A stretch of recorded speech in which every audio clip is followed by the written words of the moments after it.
Okay, so for our deep dive today, we're going way back. Think ancient Phoenicia, high-stakes sea trade. Mm-hmm. Dangerous stuff. Exactly. Yeah. And picture this merchant family, their whole fortune tied up in Tyrian purple dye. Oh, yeah, that legendary dye, incredibly expensive. But they had to get it from thousands of sea snails, painstakingly extracted. I mean, it was literally worth its weight in silver. No exaggeration there. It was incredibly valuable.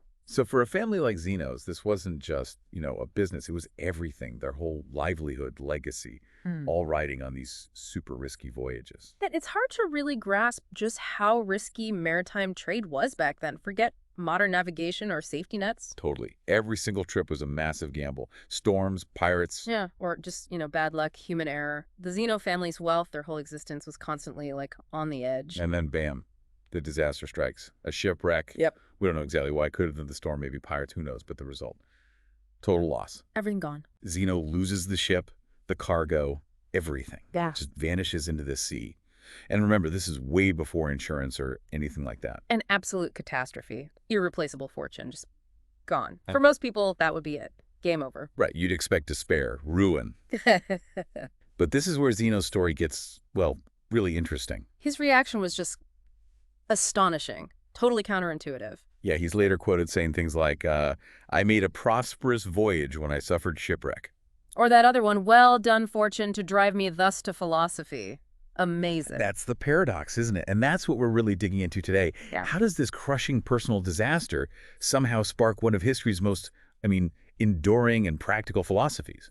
Stoicism. Exactly. So we're going to unpack Zeno's journey, who influenced him, what he learned, and why his ideas, his wisdom, still feel so relevant now. It starts with that family business, the dye trade. Lucrative, yes, but as you said, incredibly risky. His father, Mesias, he would have sailed these dangerous routes from their home, Kishan in Cyprus, to big ports like Sidon, Tyre, Piraeus near Athens. And it wasn't just the weather or the sea he had to worry about, was it? Not at all. This was the chaotic period after Alexander the Great's empire collapsed. Ah, okay.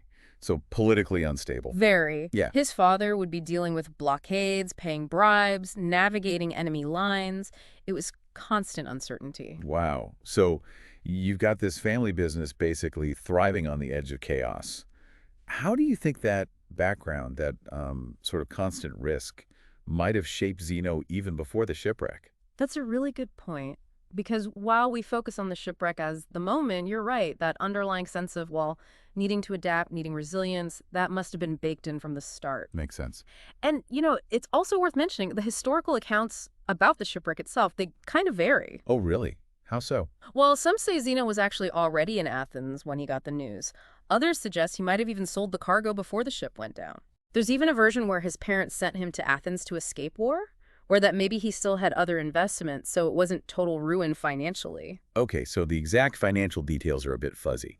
But the core idea. The core idea, exactly. That feeling of a profound, unexpected disaster that rings true as the origin point for a philosophy about facing hardship. It was like a call he had to answer. A call to change paths completely. And that ability to adapt, that was probably essential just for surviving back then, right?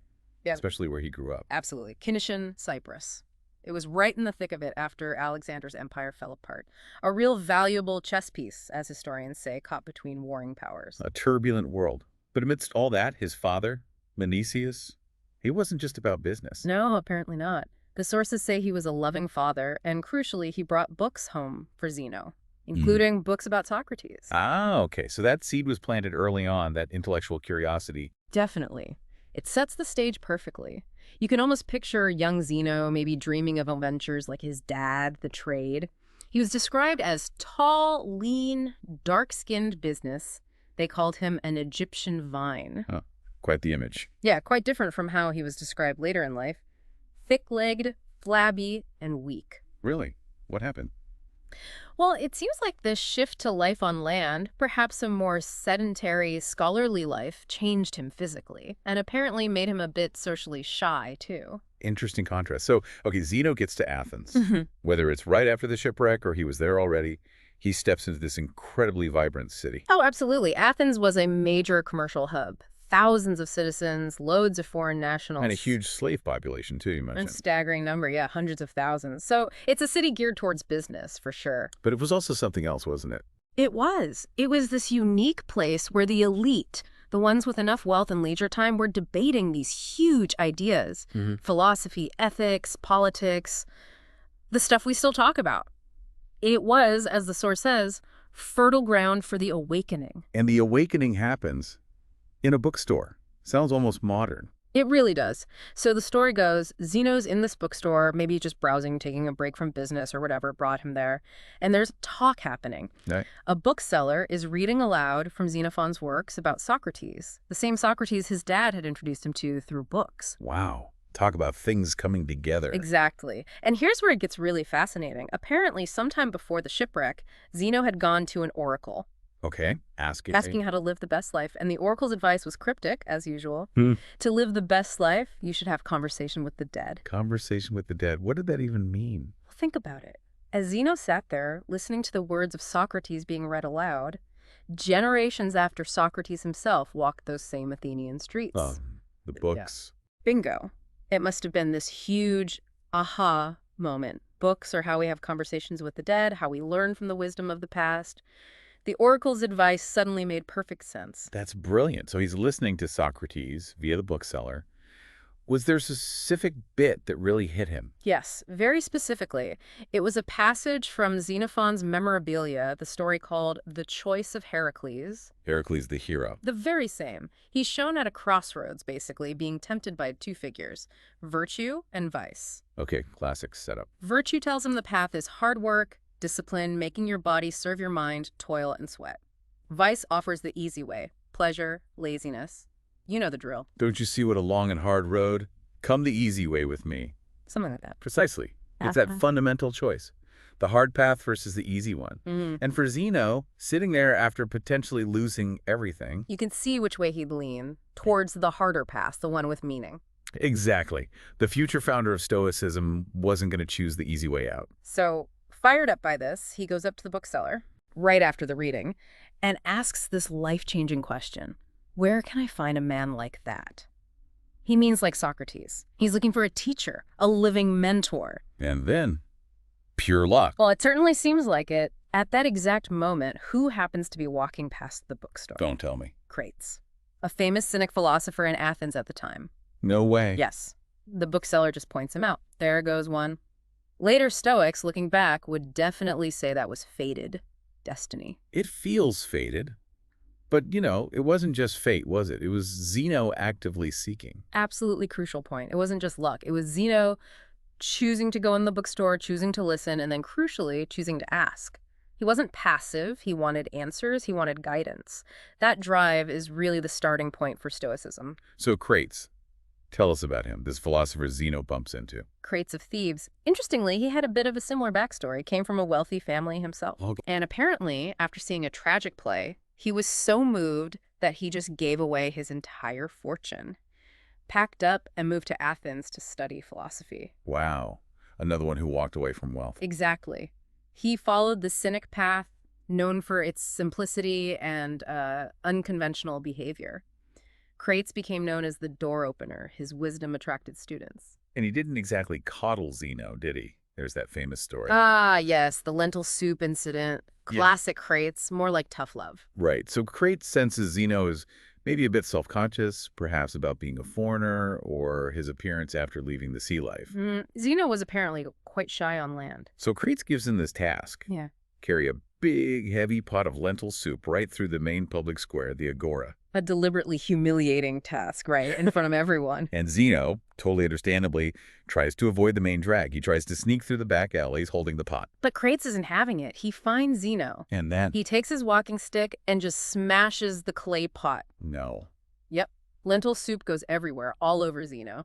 Oh, the embarrassment. I can just imagine. Zeno's mortified, tries to run away, hide, and Crates just stands there, apparently laughing, and calls out, "Why run away, my little Phoenician? Nothing terrible has befallen you." Wow, that is harsh.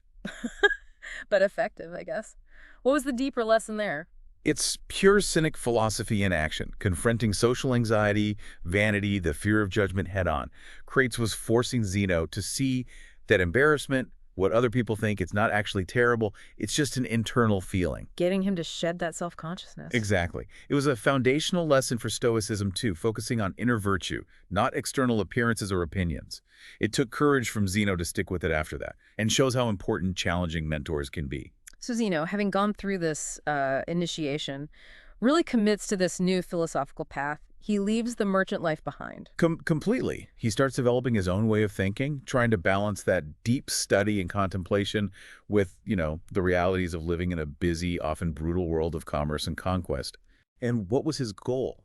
What was he aiming for with this new philosophy? He talked about achieving a smooth flow of life. That sounds nice. It does. What did he mean by that? He described it as living in harmonious accord with each man's guiding spirit and the will of the one who governs the universe. Okay, guiding spirit. Is that like a conscience? Sort of, but deeper. The Mm. Greeks called it the daemon. It's like your inner potential, your unique purpose, which is also connected to the rational order of the whole universe, or nature, living in accordance with both. Living authentically and in tune with the bigger picture. That's a great way to put it. And Zeno didn't just talk the talk, he really lived this philosophy. How so? Well, he embraced incredible simplicity, a very frugal life, actually not unlike his philosophical rival Epicurus in some ways. Really? What did that look like? His diet was basic, mostly bread, honey, maybe some figs, a little bit of wine sometimes, but not much. Yep. He lived with roommates, didn't want servants. Even when he was sick, he refused any special treatment or changes to his simple food. Why so strict? He seemed to think that indulging in pleasures, like fancy food, just creates a desire for more pleasure, which disturbs that inner harmony, that smooth flow. Ah, the slippery slope of desire. Makes sense in his framework. Hmm. And socially. Was he a hermit? Not a hermit, but definitely not a party animal. He preferred a small circle of close friends. He actually turned down invitations from King Antigonus to hang out at the royal court. Wow, refusing a king takes guts. Or maybe just commitment to his principles. He was known for being direct, making his points quickly without a lot of fancy talk. And he had that funny trick, didn't he? Asking people for money. Huh. Yes. Apparently, if people, especially strangers, started bothering him too much, maybe asking for handouts, he'd turn around and ask them for money first, just to put them off. Clever. And people noticed his discipline. Oh, yeah. It became a common saying in Athens. If someone was really disciplined or self-controlled, people would say, he is more temperate than Zeno the philosopher. High praise. So after studying with Crates and others, Zeno starts teaching himself. And where does he set up shop? Fittingly, given his background, he starts teaching in the agora, the marketplace. Back among the merchants. Exactly. Right there, amidst all the buying and selling, Zeno's discussing the true value of things, not just goods, but virtue, reason, how to live. It was a very practical, engaged philosophy right from the start. Yeah, that location feels really symbolic. This isn't some abstract ivory tower philosophy. It's meant to be lived in the world. Precisely. It's about applying reason and virtue to everyday life, right there in the middle of it all. Contemplation and action. And he sounded like a pretty creative teacher too, not just lecturing. Definitely. He was pitching his ideas like other vendors pitched their wares, and he used memorable methods like that dinner party story. Oh yeah, the gluttonous host. Right. The host is scarfing everything down, leaving little for anyone else. So Zeno just grabs this huge platter of fish like he's going to eat it all himself. Huh. What did the host do? The host stares at him, shocked. And Zeno just calmly says something like, so what do you think your guests suffer every day if you can't stand my gluttony for even a moment? Ouch. Point made. That's brilliant. And didn't he have other sort of tests for his students? He did. He seemed wary of people just following a trend or being too concerned with appearances. Like the student he made shave his head. Yeah, apparently the guy was too good-looking and attracting maybe the wrong kind of attention. Or the rich, handsome student from Rhodes. What happened with him? He begs Zeno to teach him, so Zeno tells him to go sit on this dusty, dirty bench over there, knowing it would mess up his fancy clothes. Okay. And then he tells him to go hang out with the beggars, rub shoulders with them. And the student? He just left. Couldn't handle it. Which proved Zeno's point. What was the point? Zeno believed that conceitedness was the primary obstacle to learning. He wanted students who were genuinely seeking wisdom, not just status or comfort. He needed them to be willing to confront their own egos. Makes sense. So he starts in the Agora, but eventually moves his teaching. Yes, he eventually started teaching regularly at a place called the Stoa Poikile. Which means? Literally, the painted porch. It was a well-known public colonnade or porch in Athens, decorated with paintings of historical and mythical scenes. And you can still see the ruins today. Amazingly, yes, the foundations are still there in the ancient Agora area, 2,500 years later. Incredible. And that's where the name Stoicism comes from, right? The Stoa. Exactly. For a short time, his followers were maybe called Zenonians, but pretty quickly the philosophy became known as Stoicism, named after the place where he taught. Which says something about Zeno, doesn't it? He didn't name it after himself. Reflects his humility, yeah. And maybe the universality of the ideas, it wasn't just his philosophy, but something grounded in this public, accessible space. What was the Stoa like as a teaching space? Well, being a porch, it wasn't like a closed-off lecture hall. It was open, inviting, a public space. Good for walking, talking, discussion, friendship, quiet reflection. Well, accessible. Very. Though Zeno apparently didn't tolerate idlers or big egos hanging around, he wanted students who were attentive, aware, really engaged. Now, sadly, we don't have Zeno's actual writings, do we? No, tragically, most of them are lost, including what was probably his most significant work, his own Republic. He wrote a Republic, like Plato. Yes, apparently as a direct response, maybe even a rebuttal, to Plato's famous book. We only know about it from later summaries and comments by other writers. What a loss. What do we know about his ideas from the fragments and summaries we do have? Well, even from the fragments, his early vision sounds remarkably utopian and universal. How so? In his Republic, he apparently argued that we should consider all men to be of one community and one polity, like a single global community. Wow, that sounds very modern. Cosmopolitanism? Very much so. He used this analogy even as a herd that feeds together and shares the pasturage of a common field, a vision of shared humanity. That's powerful. Any other key quotes or ideas that survive? Oh, definitely. There's the core idea. The goal of life is to live in harmony with nature. Which means? Which means to live according to virtue, because nature leads us to virtue. So living rationally and virtuously is living naturally. Okay. And practical stuff, too, like that famous saying, we have 2 ears and only one mouth for a reason, meaning listen more than you speak. Good advice. And better to trip with the feet than with the tongue. Be careful with your words. Ah, yes. And he's the one who first laid out the main Stoic virtues, right? That's right.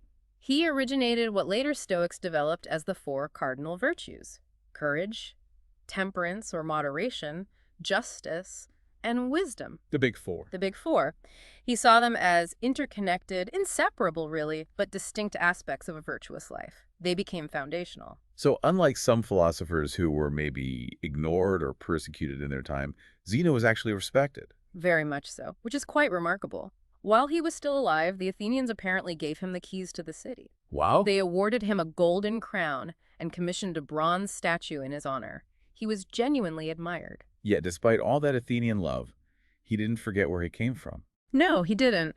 There's a nice story where he donated some money to help restore some public baths in Athens. Okay. And he specifically asked that when they put up the inscription dedicating them next to his name, they should add, of Kishon. Kishon, his birthplace in Cyprus. Exactly. He was a citizen of the world, yes, but he wanted people to remember his roots. It's a lovely touch. It really is.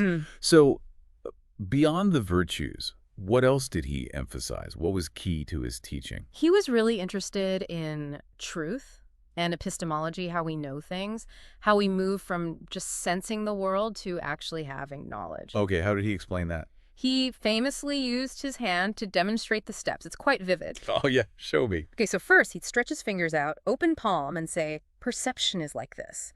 Open, taking things in. Right, sensory input. Then he'd start to close his fingers slightly halfway and say, assent is like this. That's the act of agreeing, thinking, okay, I accept that perception as likely true. A conscious choice.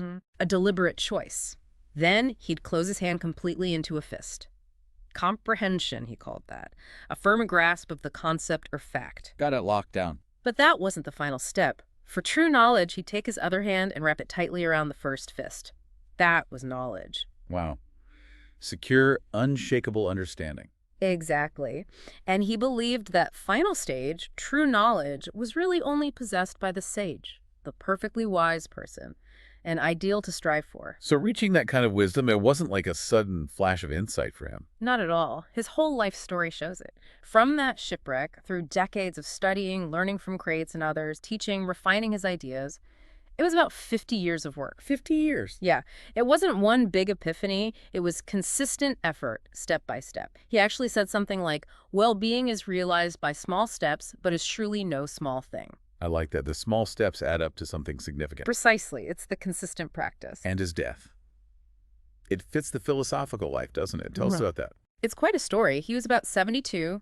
Leaving the Stoa one day, he just tripped and fell Oh, no. and broke his finger, or his toe, accounts very slightly, but he's lying there on the ground. And apparently he saw it as a sign, like the universe or fate was calling him. He struck the ground and quoted a line from a play, something like, I come of my own accord, why then call me? He's ready to go. Exactly. And then, the story goes, he simply held his breath until he died. Just decided it was time and stopped breathing. That's the account. A final act of acceptance, of aligning his will with the universe's. A very stoic end, you could say. Wow, that's quite an ending. So wrapping this up then, we've seen how this huge misfortune, the shipwreck, didn't break Zeno.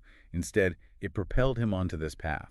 Yeah, it became the unlikely catalyst for Stoicism. He took that disaster and forged a practical philosophy for finding that smooth flow of life, even when the world around you is turbulent and unpredictable. His whole story is really a testament to, well, the power of choice, isn't it? How we choose to respond to things. Absolutely. It's about adaptation, finding meaning, maybe even finding a whole new purpose when things go sideways, just like Zeno did.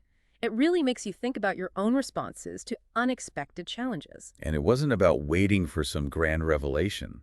His wisdom came from the day-to-day work, the small steps, the constant effort to live virtuously.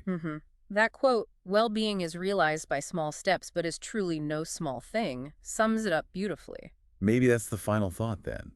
That profound wisdom isn't always found in the lightning bolt moments, but in how we handle the everyday stuff, even the small stumbles, like Zeno tripping on his way out of the Stoa, how we choose to meet those moments. Right. It's about the consistent application of reason and virtue, moment by moment. That's where the real transformation happens.